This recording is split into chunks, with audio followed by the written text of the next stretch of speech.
we doing today? Good morning. We're going to be in Esther chapter 6 and 7. We've got one verse in chapter 6 and then mostly chapter 7. And again, only 2 more weeks, so we're getting close to the end. But open up there in your Bibles if you got a Bible. If not, there's one in front of you. We would love to have you read that with us.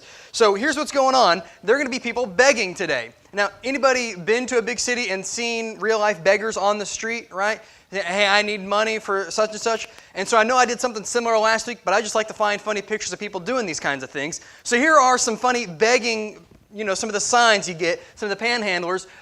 Replaced by CGI, please help me. And then how about another one? Ninjas killed my family, need money for kung fu lessons so I can go get revenge. Need cash for alcohol reasons. That's good reasoning right there. There you go. Keeping it real, I need weed. Research, $1, please. Why lie? I need cold beer. This one, wife has been kidnapped. I'm short 98 cents for ransom. And then, I bet you can't hit me with a quarter. Now, that's probably a smart one right there. And I think this one's my favorite. The sleigh broke down. I need some help.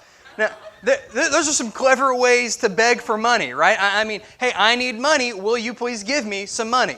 Now, granted, some of what those guys are begging for are dumb things. Anybody else agree? I think it's dumb to beg for money to go buy weed, okay? You follow along? I think it's dumb to beg for money to go buy cigarettes or go buy alcohol, okay? Some things to beg for are just plain dumb, right? But there are some things that I think are worth begging for. You follow along? I think there are things that need to be begged for when the right chance comes along. I think there are things that if you want them, you're going to have to beg. And I think the biggest one being our life. Okay, you hear me? And I think you and I, one way or another, we're going to beg for our life. And now here's where it's going to happen. Maybe not in this physical life, but our eternal life we will be begging for. Here's what happens in Revelation. Here's a little glimpse of Judgment Day. A little forward picture of what's going to happen. And here's what is said. I saw the dead, great and small. That's going to be you and I, okay? The dead, great and small, standing before the throne. And books were opened. And another book was opened, which is the book of life. And the dead were judged by what was written in the books. So what those books are, those are your deeds in life, what you have done in life. All of the nasty things you've ever done, God's going to read them off to you, okay? And he says, the dead were judged by what was written in the books according to what they had done. And if anyone's name was not found written in the book of life, he was thrown into the lake of fire. And we find that the lake of fire is the second death. Nobody comes back from the second death. And so what we're seeing here, this last moment, right when we're standing before the creator of the universe, we will beg for our lives. Okay? You follow along? So begging matters, especially when it comes to our spiritual lives, where we are experiencing Yahweh God on the throne, judging everybody who comes through. Begging matters, especially for your life. And now that's what we're going to see in Esther chapter 7. We're going to see 2 different people beg for their life. We're going to see 2 separate people get down on their knees and beg for life. Here it is, Esther chapter 6, verse 14, and we're going to read to verse 6 because that's talking about Esther and her begging for her life. Now, while they were yet talking with him, the king's eunuchs arrived and hurried to bring Haman to the feast of Esther that Esther had prepared. So what's going on is Haman has sentenced all the Jews to death, right? And all because he doesn't like Mordecai, who's Esther's adopted father. And so Esther decides, hey, I'm going to try and help a little bit. And so she invites the king and Haman to a couple of her dinners. And now this is feast number 2. Haman and king show up to the feast that Esther had prepared. And so the king and Haman went into the feast with Queen Esther. And on the second day, this is the second day in a row that they've had feasts. On the second day, as they were drinking wine after the feast, the king said to Esther, "What is your wish?" Because she had come before the king and said, hey, I have a request, I have a wish. And he said, all right, what is it? I'll give you up to half my kingdom. She says, come to my dinner.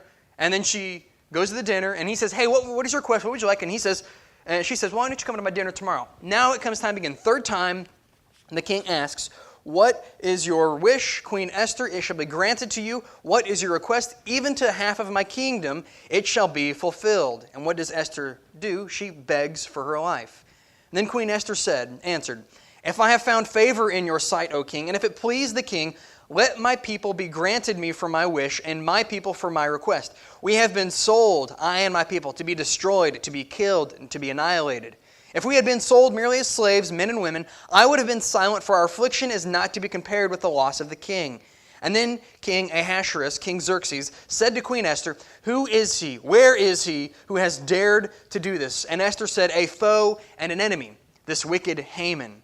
And then Haman was terrified before the king and queen. So Esther gets down, begs the king for life, and now we're going to see Haman, his life is in jeopardy, and so now he is going to beg the king for life. Here's verses 7 through 10 in Esther 7. "The king arose in his wrath from the wine drinking and went to the palace garden, but Haman stayed to beg for his life from Queen Esther, for he saw that harm was determined against him by the king. And the king returned from the palace garden to the place where they were drinking wine. As Haman was falling on the couch where Esther was, the king said, 'Will he even assault,' read molest there, or sexually assault, 'my wife, the queen, in my presence in my own house?' As the word left the mouth of the king, they covered Haman's face. Then Harbonah, one of the king's eunuchs in attendance on the king, said, 'Moreover, the gallows, the big spike that Haman had prepared for Mordecai, whose word saved the king, is standing at Haman's house, 50 cubits height, 75 feet high.' And the king said, 'Hang him on that.' So they hanged Haman on the gallows that he had prepared for Mordecai. And then the wrath of the king abated." So both beg for life. One, Esther, she gets life. That's going to come in the next couple chapters. Esther and her people, they get life. But Haman, he gets death. Both beg, both in the same chapter. One gets life, one gets death. So what gives? One gets life, one gets death. So we realize if we read this passage, it matters begging. Begging matters. And so we're going to look at what the differences are in their begging to understand why Esther gets life and to understand why Haman gets death. Both are begging for the life, but one gets death, one gets life. Let's look at these two examples and discover why one ends in life and one ends in death. So here it is. First of all, it matters who you beg. It matters who you beg. Now, parents, you can attest to this, I hope. If I ever wanted something, I would not go to my dad, okay? If I wanted a candy bar, Dad's not the guy to talk to. Mom's the one to talk to. Anybody else? One of you parents, the nicer one of the group? I'm going to go ask Mom, "Mom, you look so pretty today. Can I get $20? Anybody else, right? We know who to go to beg for money, go beg for snacks, go beg for something, right? And you know who not to go to. It's the same thing here. We see them begging for their life, but they beg different people. But first of all, both of their lives are in jeopardy. So let's kind of set that foundation and set the understanding that both of them are going to be killed. So verses 4, just read this. "For we have been sold," and that kind of implies that their livelihood, their existence is out of their hands. It's a passive thing that happens to them, to Esther and the Jews. "We have been sold, I and my people, to be destroyed, to be killed, to be annihilated." Is there any doubt on what's going to happen to her? Is there any doubt on what's going to happen to Esther and Esther's people, the Jewish race as a whole? Destroyed, killed, annihilated. No doubt, absolute certainty that they are going to be killed and be ruined and be brought to nothing. And then a little bit later, she reveals Haman's the one who did this. King gets ticked off. Verses 6 and 7. "A foe and an enemy, the wicked Haman." Haman was terrified. Rightly so. You've just ticked off the king of the world. I mean, this is, again, the powerhouse. There is no man on earth that is more powerful than Xerxes at this time, okay? And he's just ticked him off. He's just sentenced the king's wife to death. Not going to be in popularity with the king after that. "And the king arose in his wrath from the wine drinking, went to the palace garden. But Haman, what does he do? He stays to beg for his life, for he saw that harm was determined against him by the king." He looks, okay, anybody looked at somebody in the eyes and you just know that they're going to swat you, they're going to hit you? Anybody else? Anybody watch the TV show The Office, or is it just me? The Office? There's a great scene in there, if you want to watch it, in season 2 called Beach Day, okay? Go watch it. And what's going on is the office manager, he thinks that he's getting ready to go somewhere else, and so his job, somebody's going to have to be the new office manager. And so he's going to do all of these, he takes me to a beach, and he's going to do all these dumb contests to try and figure out who he wants to be the office manager and his replacement. And so they have like a hot dog eating contest, a hot coal walking contest, one of them being a sumo wrestling match where you put on this big fluffy suit, put the helmet on, two guys, and they go at each other. And one of the guys, Stanley, is going to face off against Jim, and Stanley just runs over Jim. I mean, screams like it's like a lion roaring at him and runs at him and pushes him over. And Jim, you can just see the fear in his eyes. And then afterwards, it shows a little interview with him. And I'm going to read what he says in that interview. He says, "I have never seen that look in a man's eye before. I thought I might die. On beach day, I thought I might die." And that's Xerxes gets furious with Haman, and Haman looks at him in the eyes and goes, he's going to kill me. He's got this murderous look in his eye, and it's directed at me. This is not a good place to be. That's the look that Haman sees in Xerxes' eye, that he might die. And now Haman and Esther both face death, both beg, but here's the difference. They beg different people. Now, it's Mordecai's idea, remember this, for Esther to go and beg. This is chapter 4, verse 8. Mordecai does all this, tells the servant to go talk to Esther, and explain it to her, and command her to go to the king to beg his favor, plead with him on behalf of her people. And then a little bit later, Esther does that. "Tell all the Jews found in Susa, hold a fast on my behalf. Do not eat or drink 3 days or night. I and my young women will fast as you do. Then I will go to the king, though it is against the law." And she goes and she begs for her life. She puts it off, she puts it off. She's going to go beg, and then she goes before the king, and then she says, "Come to my feast," and then she says, "Come to my other feast." And now's the time, and she begs for her life. Verse 2. "On the second day they were drinking. What is your request, Queen Esther? It shall be granted you, even half." And Queen Esther says, "If I found favor in your sight, O king, if it please the king, let my life be granted me for my wish and my people for my request." Now, just imagine that. The queen and the king are talking, and the king says, "Hey, what do you want? What's your request? What is your big desire in life right now? Because that's why you came to see me." She says, "I'd like to not be murdered, please. Anybody else right here? I'd like to not be murdered." Amen? And Esther says, "Hey, king, I don't want to be killed." And so she begs for her life and says, "King, please spare me my death. Please don't kill me, and please don't kill my people. 15 million Jews, that's a lot. Please don't commit genocide." That'd be nice, okay? And then what does Haman do? Haman begs for his life as well, but who does Haman beg? Look at verse 7. "King arose in his wrath from the wine drinking, went to the palace garden. Haman stayed to beg." Now, Haman stayed in the chamber hall where they're feasting to beg for his life from Queen Esther. Okay, Haman is the number 2 guy in all of the world, okay? Xerxes is the world power. He's the leader of the world power. Haman's the right-hand man, and Haman stays to beg the queen. I mean, she's the one who handed him over to Xerxes, so it makes a little bit of sense. But at the same time, ultimately, it comes down to Xerxes and his decision, right? He's the leader. He's got all the decisions. He's got all the power. He's got the staff that kills people or not. And what does he say? Haman stays and begs Esther rather than the king. He begs the wrong person, because at this point, it is out of Esther's hands. No matter what she says, no matter what she does, even if she begs the king, "Hey, please don't kill him, show mercy," the king's furious, and his anger, his wrath will not be abated until blood is shed. Okay? And there's some Jesus similarities there in his kingship and his wrath against us, follow along, and God's wrath against us. But Esther, she begs the king, and Haman, he stays and he begs Esther, who's even lower in position than him. And it's the same way. It matters who you and I beg. Because if we're going to beg anything under the sun, remember Ecclesiastes, anything that's not God, then you're foolish. You follow along? It matters who you beg. Because you're not going to get anything from a family member. You're not going to get anything from a politician. You're not going to get anything from this and that and money and this. It matters who you beg, and we must be begging the Father in heaven, the creator of the universe. He's the one who holds life and death in his hands, so he's the one we must beg. Now, we don't like to think of God as giving out wrath and death, right? Follow along. We like to think of God as the passive lamb that gives life. We follow along.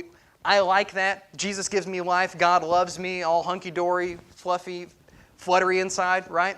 But in Revelation, you see, just verses apart in Revelation chapter 5, I see the lamb standing, and then I hear a lion's roar, right? A lion, what does a lion do? It kills things, right? That's a ferocious animal. It is the king of the jungle for a reason. It kills people. Jesus is the lion, which brings death, but he's also the Lamb who brings life. So who are you going to be begging for your life from? Somebody who gives life and death, or somebody else? So it matters, especially in our eternal life, who you beg. And now here's the second one. It matters how you beg. Okay? It matters how you beg. Now, there's a funny community. It's called Choosing Beggars, where they take pictures and they show people who are begging for something, but they want to have it for free, and they want to have it done a certain way, and they want it just this perfect right, but they don't want to pay for it, right? And this is really common amongst artists, where people will say, hey, will you design this thing, and then we'll put it on our thing, and they said, okay, yeah, it'll be this much money for me to design that thing, to design your website. And they say, oh no, I'm not going to pay you. This is for you to get exposure, right? Anybody else? It matters how you beg. You can't beg and just say, hey, give me all this thing, and then I'm not going to do anything else. It matters how you beg. It matters how you approach the who that you are begging. And so Esther, she begs rather respectfully, okay? She's a respectful person whenever she begs. She's not, hey, give me my life, king. I deserve it. I'm your queen. I deserve my life. My people deserve their lives. Give us our life. That's not what she says. Look at this. Esther chapter 7, verse 3. Queen answered, if I have found favor in your sight, if it pleases the king. That's not saying, hey, I deserve this, I demand this. It's just saying, if you would like to do this, here's an option for something that you can do. If it pleases you for me to stay alive, and she's respectful in the way that she says it. If I found favor, if it pleases you. And now the next part, she exposes how important this is without being rude. Okay? It's important to save 15 million people, right? Okay? If they're sentenced to death, she thinks it's important, but she doesn't say, you need to do this now because you're the king and you're supposed to be good. What does she say? Verse 4. For we have been sold, I and my people, to be destroyed, to be killed, to be annihilated. Here it is, if we had been sold merely as slaves, men and women, I would have been silent, for our affliction is not to be compared with the loss of the king. What she says right there is, hey, if we were just going to be slaves, it's not important enough to go tell you, okay? If we're just going to be slaves, not that big of a deal. But an entire race is sentenced to be exterminated, and that's more important than just being slaves. King, this is important. And she shows that only because it's so important does she bring it to the king, who, by the way, number one guy in the whole world, right?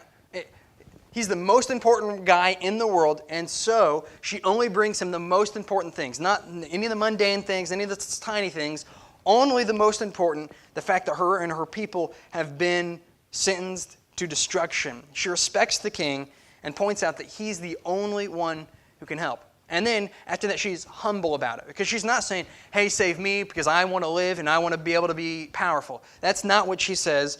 She's only focused on other people. She focuses on the entire race of the Jews, not just herself. And look at that. She says, for we have been sold. Not, hey, I have been sold. She's, we as a group, my entire people. She doesn't single out herself, because up to this point, she has hidden her Jewish heritage, right? She's hidden her identity, but now she comes forward and says, hey, we have been sold. Not, hey, I've been sold, and also these guys who've been related to me, but we as a community, we as a full group have been sold. It's an entire nation, not just solely Queen Esther. And this goes back to chapter 4:16, and this is where she's really humble. She says, hey, go hold the fast, go do this, and then I will go to the king, though it is against the law, and if I perish, then I perish. This is more important than me. She recognizes that the entire livelihood of this entire Jewish nation is more important than her individual life. And so she risks it, remember that, and she goes and she says, hey, if I perish, but this is more important. She humbles herself and recognizes that something is more higher than her. It's no longer, hey, how can I survive? And it's now, how can I help all of these people? It's different than what Haman does. Because Esther, she says, hey, how can I help all these people? And she's respectful. Haman, he's disrespectful and he's prideful. Well, look at what Haman does and how disrespectful he is. Okay, and I'll explain this. Verses 7. We've already read this. King rose from his wrath, goes into the palace garden. Haman stayed to beg for his life from Queen Esther. He saw that harm was determined against them. King returned from the palace garden to the place where they were drinking as Haman was falling on the couch where Esther was. Okay, so there's a bunch of historical stuff going on right now. Esther is part of the harem, the king's harem, part of the king's women group, okay? And what happens is nobody is allowed to touch them. No man is allowed to touch them. That's why they have eunuchs to take care of them, and even they have laws against what they can do for them. No man is allowed, and actually the Greek historian Herodotus, if you want to look this up, he records a law that says no man is allowed between 7 steps of a woman, right? No more than 7 or so feet, maybe 10 yards or 5 yards, okay? Not allowed that close, okay? We following along? You're not allowed to be that close to the woman. And what does Haman do? He crawls on her couch because they recline at a table, crawls on her couch, begging her, clawing, probably kissing her feet as a sign of humility, or trying to say, hey, you can do this.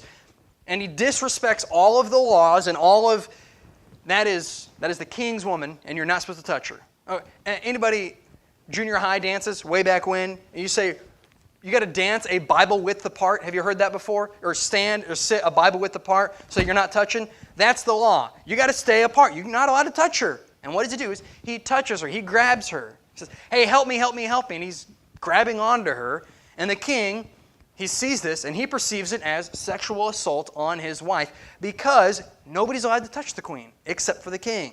So he disrespects all of the laws, disrespects the king himself, and then he's also proud about it. Because what does he beg? Look at, again, verse 8 or verse 7. He stayed to beg for his life. All I care about is me. I'm going to die. I am certainly facing death from the king. I'm in trouble. Help me. Right? It's all focused on himself. Haman, he doesn't care about anybody else except for himself. That has been a consistent theme of Haman throughout the book. Because he gets promoted, and then he gets mad because somebody doesn't bow down to him. He gets mad because other people are disrespecting him. He gets mad because he is now sentenced to death. So, hey, you can help me. How can I live longer? That's all Haman cares about. Focuses in on himself, begs for his own life from Esther, and doesn't care about anybody else. Looking out for numero uno and nobody else. Now, how about for us? We're going to beg for our lives, and it matters how we do that. Okay? It matters how we go about begging for our lives. Because if it's, God, save me because I need to be saved, that's a problem. That's not very humble. That's very proud, very arrogant. Or if it's, God, you need to save me right now, that's not very respectful. That's pretty rude. It matters how you beg to somebody. It matters how you beg to who you beg. Now here's the last one I'm going to look at. It matters when you beg. Now, I thought about going through the whole list, who, what, when, where, why, and how of begging, but really, these are the 3 big ones, okay? It matters who you beg. It matters, I just lost it in my mind. It matters who you beg. It matters how you beg, and it matters when you beg. It matters when you beg. Because if you're going to beg for something, it better not be last minute, okay, right? So, say if there's something going on tonight, and I go and beg my mom, hey, can I go to this thing tonight? Well, you gave me a whole lot of time to prepare for that, right? You gave me a whole lot of time to get ready. So how about Esther, okay? They've been sentenced to death, and do you remember when that was? Back in chapter 3 and 4, whenever that happens, Esther's sentenced to death. That's in the first month of the year. And when are they sentenced to death? When is the decree? It's for the 12th month of the year. So they have 11 months to plan and prepare and figure this stuff out. And when does Esther go and ask for the king? Anybody have an idea? Look to chapter 8 with me. This is in chapter 8 and verse 9. King's scribe were summoned at that time in the 3rd month. Okay? It's only been 2 months since everything got decreed, since they were sentenced to death, since all destruction was announced against them. Only 2 months. They have plenty of time. They have 9 months before they're sentenced to death, and they go through the proper order, and they say, hey, king, will you please not kill us? In 9 months in advance. They go in a timely fashion, but what about Haman? He doesn't go in a timely fashion. He only recognizes he's in any amount of danger when it's too late. Look at verses 9 and 10. This is once he's been sentenced to death.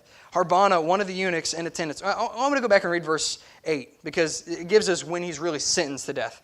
King says, will he even assault the king, assault the queen in my presence, in my own house. And as the word left his mouth, and that word is not referring to what he just said, that word is referring to another word that we don't have translated here. The king says, basically, kill him. The word was said, his head was covered. Did you see that? Verse 8, they covered Haman's face. So this is like what we do whenever, not anymore, but whenever they would hang somebody on the gallows, actually with a noose and everything, put a hood over his head. Or any type of put in the death, they a lot of times, most of the time, put a hood over their face to signify this person is now sentenced to death. So Haman gets sentenced to death because he begs only after it's too late.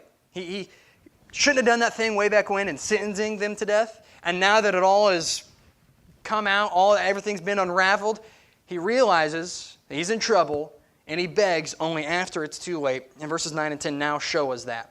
Harbana, one of the eunuchs in attendance of the king.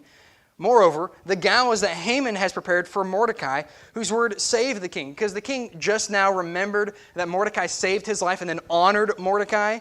And now he finds out that Haman tried to kill Mordecai, so he's even more mad. And is standing at Haman's house 50 cubits high. The king said, hang him on that, kill him on that. So they hanged Haman on the gallows that he had prepared for Mordecai. Then the wrath of the king abated. He gets a taste of his own medicine because he begged a little bit too late. He begged way too late in this, and so he gets death instead. So it matters when you beg. So there's a couple different ways we can apply these, okay? It matters who and how and when you beg. And first of all, we can apply it to our relationships with people around us, okay? Because anybody else have a problem respecting people above them? Okay, we were talking about this on Thursday. I like to break rules if they're put on me, okay? If it's a dumb rule, I'm going to break the rule. You follow along? Because I have less respect, okay? Whenever it matters who you beg, how you do it, respecting them. You got to beg the right person. You have to respect them. Talking about whatever it is, your boss, your job, whatever it may be. You need to be respectful to them. You need to be humble to them. If you're rude and mean, it's not going to work out great. But here's the bigger way where this applies, okay? We've already opened up with this. We will be standing before God, and we will be begging for our lives. He's the one who holds life and death in His hands, and it matters who you beg. It matters how you beg. God holds life in His hands. He's the only one we should be begging, nobody else. None of our money, none of our possessions, none of our wealth, none of our pride, none of our arrogance, none of our standing in society. He is the only one we should be begging for our lives. And also, He holds death in His hands. So that should instill a little bit of fear in you. Okay, follow along. I'm a little bit afraid of the guy who can kill me with the snap of his fingers, right? It's a little bit fearful, and we need to be respectful when we go to God and beg for our lives. And then God holds eternity in His hands, which means we need to beg sooner rather than later. Because if we go when it's too late, it's too late. And there's no hope for us after our first death, when we'll be facing the second death. It matters who you beg, it matters how you beg, and it matters when you beg. And that person is God, how is respectful, and the time is right now. You guys can come up and play. At some point, all of humanity will be facing God, begging for their lives. Remember, it matters who, it matters how, and it matters when. So are you begging for your life?